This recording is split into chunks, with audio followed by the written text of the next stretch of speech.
जा रहे हैं, ईश्वर उसका फल उन्हें कभी प्रदान ना करे।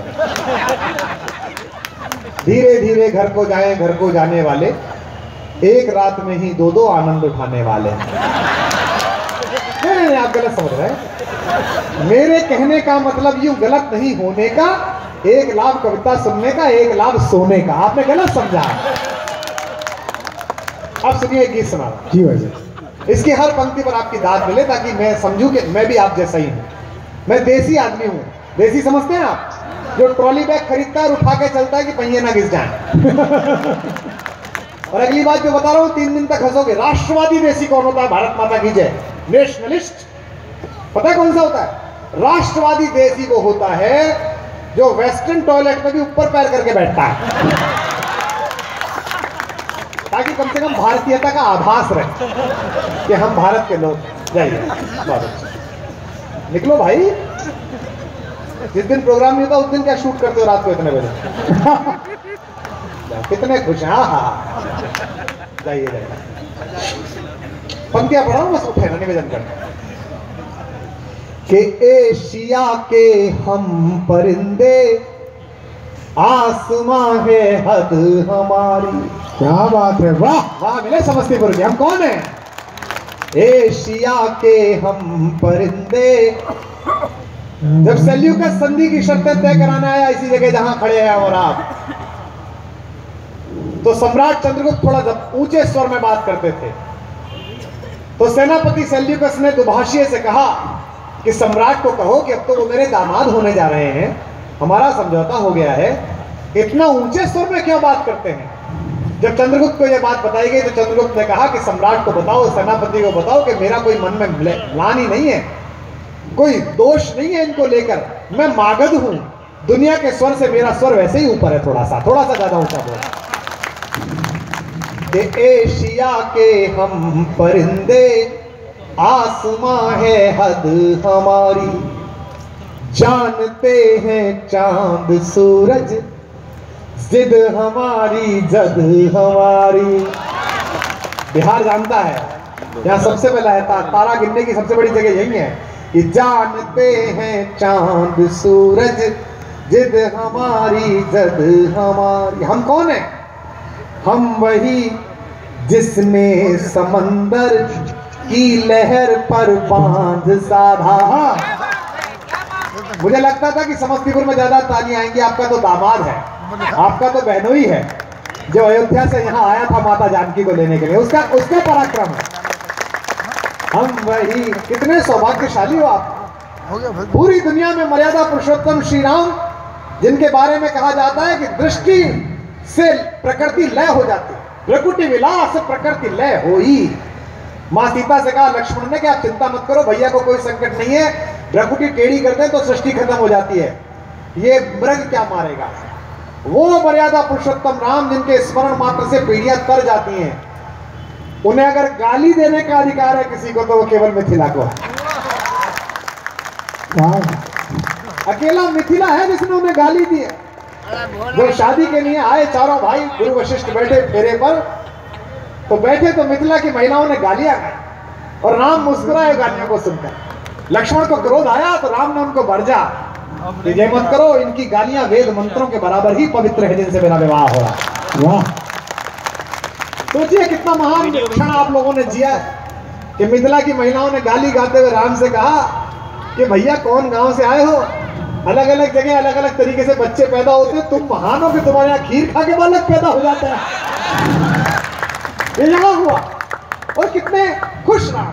लेकिन ज्यादा गाली पड़ी तो गुरु वशिष्ठ ने दृष्टि दिखाई महिलाओं को कि भगवान आए हैं, स्वयं विष्णु के अवतार बैठे हैं इस पीढ़े पर, सामने हाथ पीले करवा रहे हैं, मेहंदी लगवा रहे हैं, आपसे गाली मत दीजिए। लेकिन राम को गाली, अब मेरा मन हुआ तो कह रहा हूं, आपकी तालियां सूचित करेंगी, गाली खाने का इतना चाव चढ़ा मिथिला से कि एक जन्म में पेट नहीं भरा, अगले जन्म में द्वापर में कृष्ण बनकर आए और गोकुल में जम के गालियां खाई महिलाओं।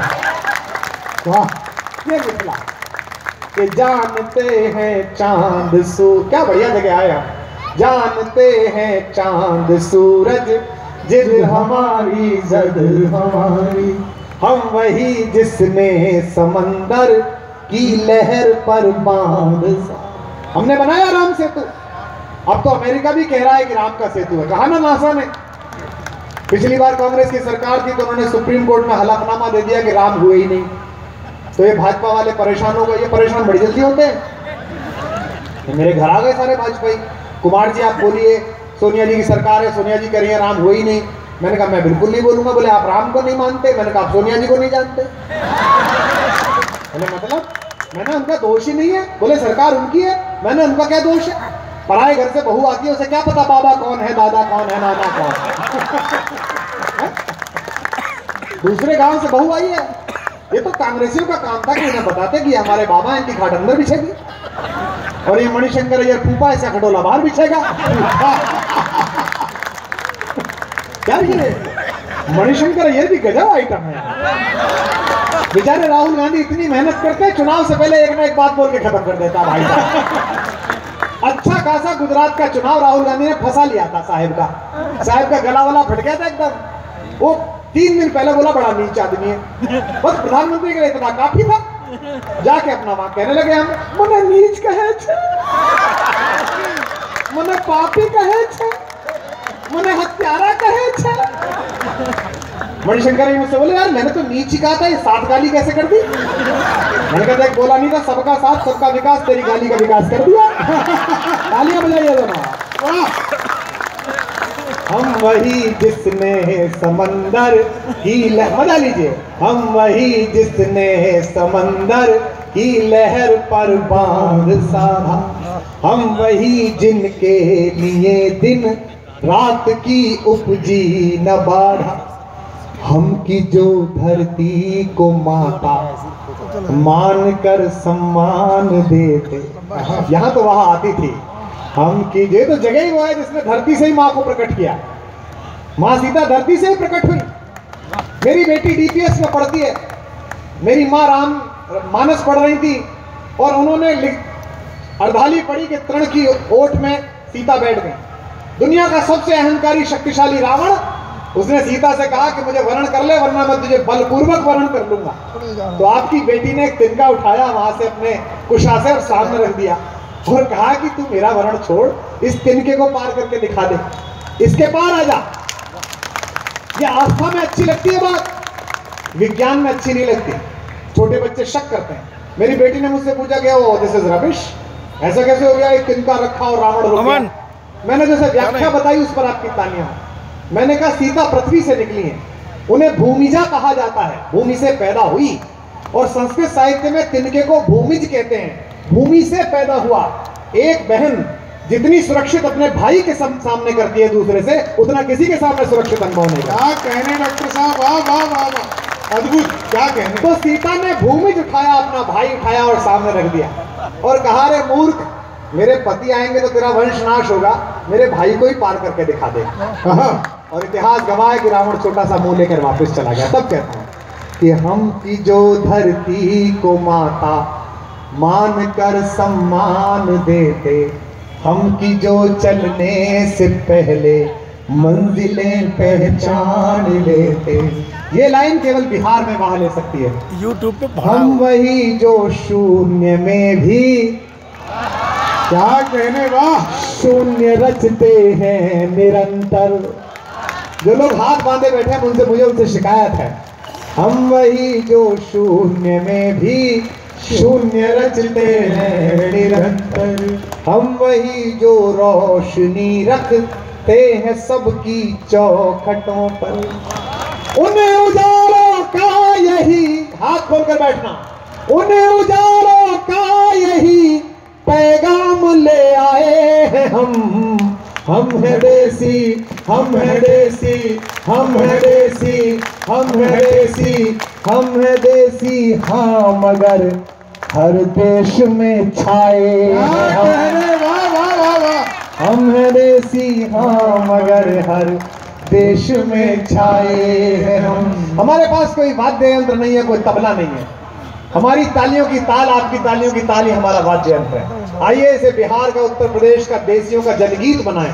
मुझे वादा करे कि एक व्यक्ति समस्तीपुर में बैठा हुआ कि अपनी तालियों की ताल मुझे देगा ताकि इस गीत की समरसता और आत्मा बढ़ सके। एक बार सुनिएगा और आइए मेरे साथ। एशिया के हम परिंदे, 1 2 3 एशिया के हम परिंदे, आसमां है हद हमारी, जानते हैं चांद सूरज जिद हमारी जद हमारी, हम वही जिसने समंदर की लहर पर बांध साधा, हम वही जिनके लिए दिन रात की उपजी न बारा, हम की जो धरती को माता, 1 2 3, हम की जो धरती को माता मान कर सम्मान देते, हम की जो चलने से पहले मंजिलें पहचान लेते, हम वही जो शून्य में भी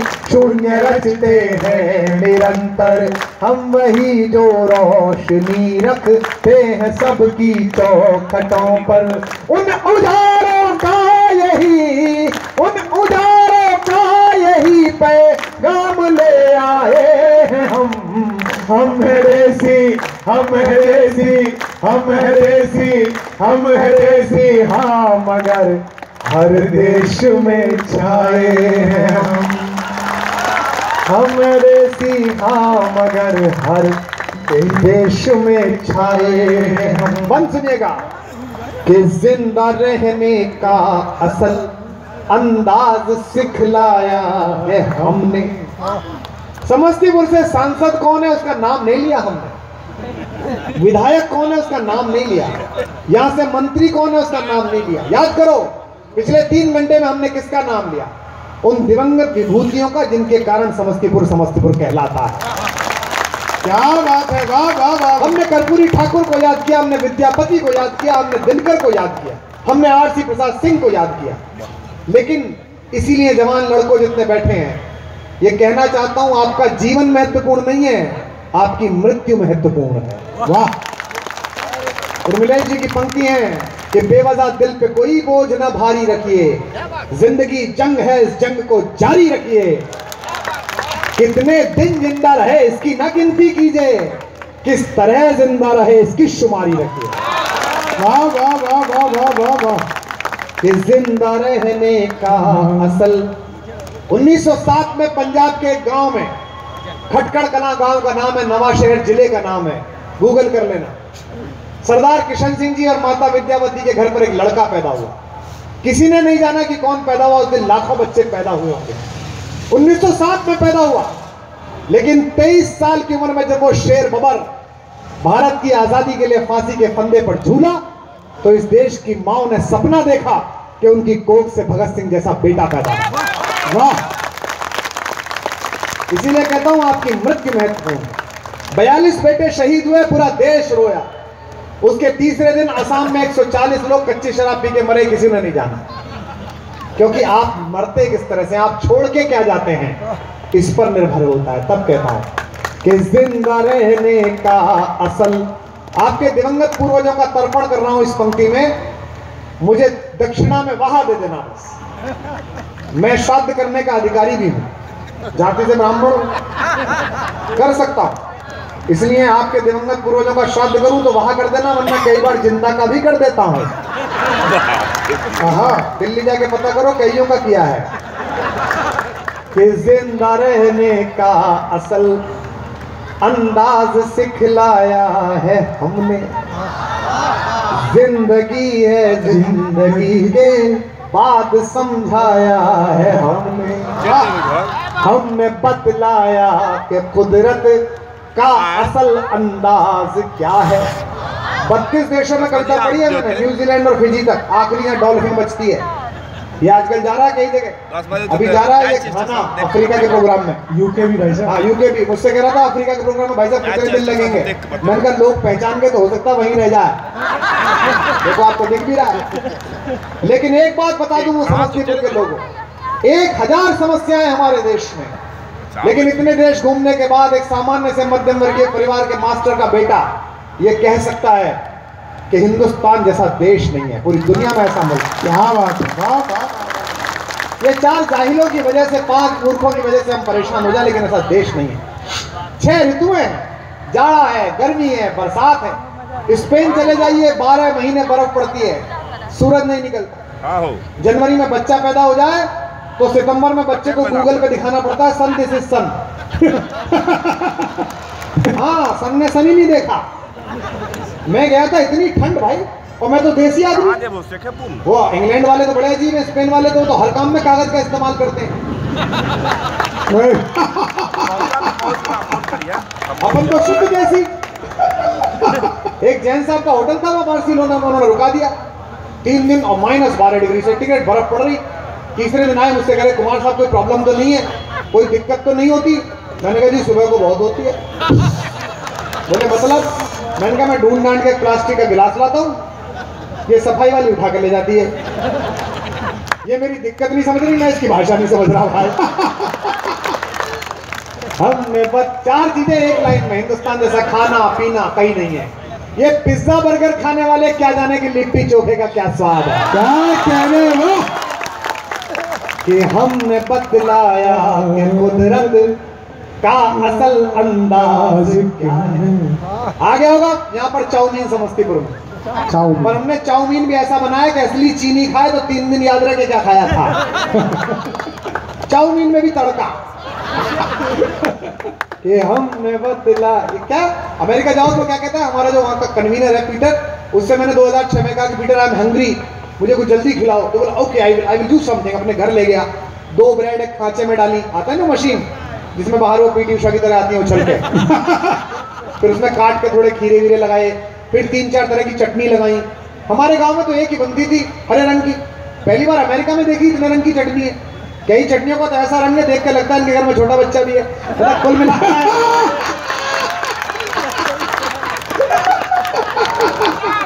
जोरदार तालियां। छोटा ही पहली बार में तो खाई नहीं गई।